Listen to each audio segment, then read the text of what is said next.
Hello everyone, welcome to the Current Affairs Analysis series by Annamaya IAS Academy. Today we have selected a topic which has put India in the global spotlight again, and this has earned India a newfound respect, which is India's nuclear doctrine. Before I jump into the topic, I'd like to make an announcement here. We are starting with UPSC Mains General Essay program. It's a 12-week program. Here we want to address the most ignored paper of UPSC Mains, which is General Essay, and it is taken by Harnath Reddy sir. He has consistently scored high in a General Essay paper. Please check it out. Now the context, the backdrop of the entire issue, the reason I've chosen this topic is that there are escalations you can see in the news between Iran, Israel and USA also. So in this backdrop, the entire world leadership community is respecting India's nuclear stance. Here India is emerging as a new Switzerland, as a new global leader. Now in this topic, I'd like to emphasize that when it comes to nuclear energy in general, it's a very vast topic and there are many PYQs based on it. It's a pretty favorite topic of UPSC.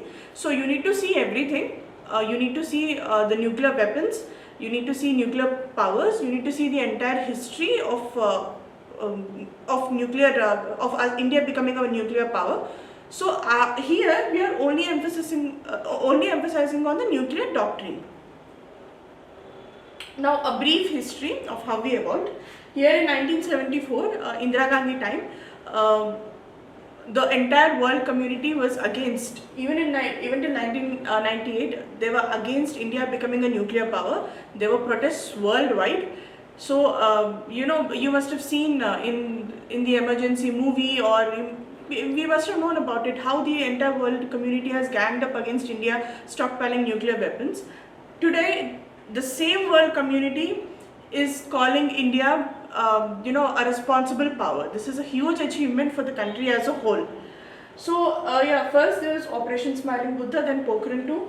Then there was a draft nuclear doctrine given by K. Subramaniam in 1999, and this doctrine was operationalized in 2003. In 2020, we have reiterated no first use policy. So here the no first use policy, it's a huge debate, because no first use policy is the reason a country like Japan, which is the only victim of nuclear weapon assault, has supported India, because we positioned ourselves as a responsible power, that we are not going to use it. This is solely for the security and the safety of Indian people. That's it. So there is an entire debate surrounding the no first use policy. As you see, I've given this, I've taken this newspaper clipping. So here, some section of Indians, they want us to abandon this policy, saying that we should have the flexibility, for the lack of better term, to attack as we please, or the other side, they're saying that this leads to unnecessary escalations. War, no matter how we see in the movies, it will ultimately lead in mutual destruction only, even if we win or even if we lose. So this is a debate around no first use policy, but here I am not going to take any stance. It's again the stance of the Defence Ministry of India. But we are not pro-war, we are anti-war. So this nuclear arsenal should strictly be for our defense, that's it. Apart from this, there are core principles saying minimum credible deterrence, retaliation only strategy, and most important, civilian control through nuclear command authority. These nuclear weapons will stay, the ultimate decision will be taken by someone who is appointed, who is elected democratically by the people of India. That's it. No one else, no military, no separate group which is taking a unilateral decision. A person whom the people of India have elected will decide how this nuclear policy will go forward, or how and if we use the nuclear weapons. This is another respectable stance of India that we have taken.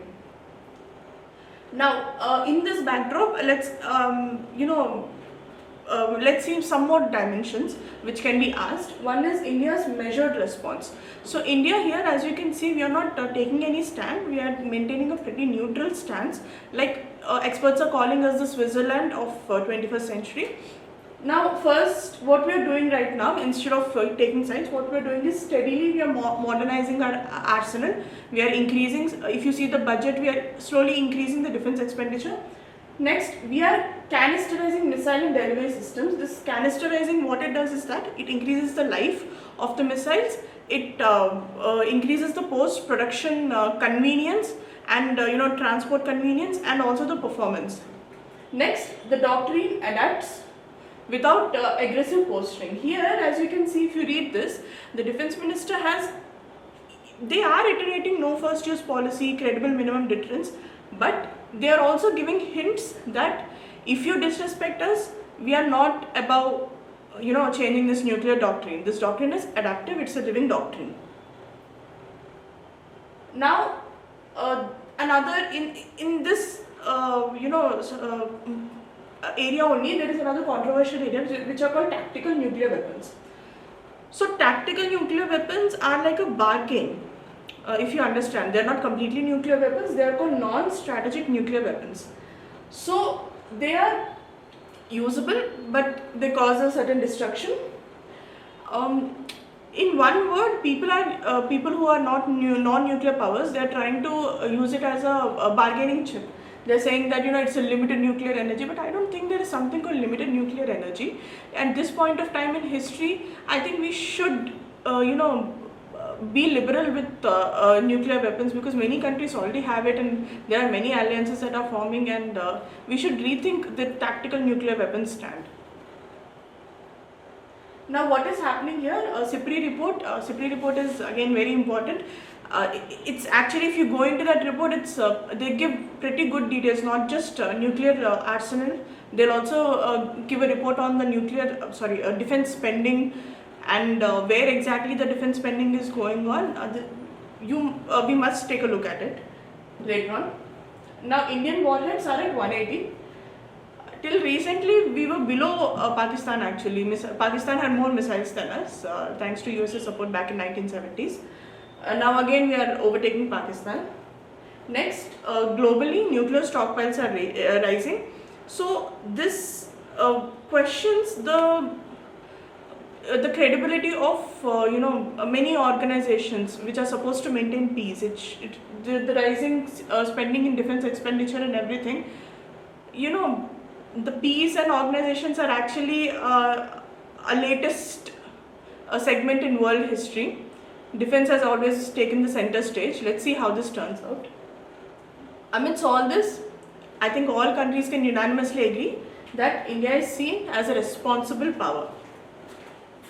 Next, near India, another reason why we need to restock our nuclear supplies is that we have regional security challenges. Understand? These are the nuclear powers in Asia. Now broadly, we have Pakistan's full spectrum deterrence and cross-border terrorism. Many experts have expected that we might use nuclear weapons recently after the escalations with Pakistan, but still we avoided that situation thankfully. And China, of course, nuclear expansion, modernization. China is actually mainstreaming nuclear energy. It's making nuclear energy itself a normal part of people's lives by providing electricity and all the essential energy needed via nuclear power plants. So it is trying to normalize the use of nuclear weapons.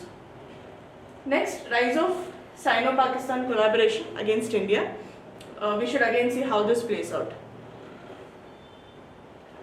Here we also have some technological challenges which we need to mention. One is, we have seen in 2019, Kundakulam nuclear power plant, it had a cyber attack on command system. It is a serious threat to the security of country as usual, because if you have seen cases like Chernobyl, one nuclear power plant or one nuclear arsenal being compromised, it can be deadly, devastating for an entire country. And the devastations last across generations, not just one day disaster. Next, AI and ISR vulnerabilities. ISR is intelligence, surveillance and reconnaissance. This AI, it is bringing new challenges which experts are not yet able to understand also. AI and increasing power of deep state. Next, advancements in conventional and tactical weapons. So what happened is that when we are limiting nuclear power reach, there are countries who are increasing the research in conventional weapons only. They are equally destructive. Ultimately, they have to kill. So this again questions like, why are we even holding nuclear energy so closely in the first place? Because if they make some breakthrough, in other technologies like drones are being used as advanced weapons. They can carry sophisticated attacks. Again, so we need to question the entire nuclear dynamics worldwide.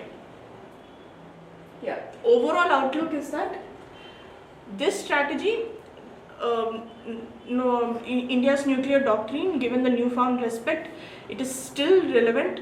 I'm pretty sure it will help hold the world peace, along with no first use strategy and credibility.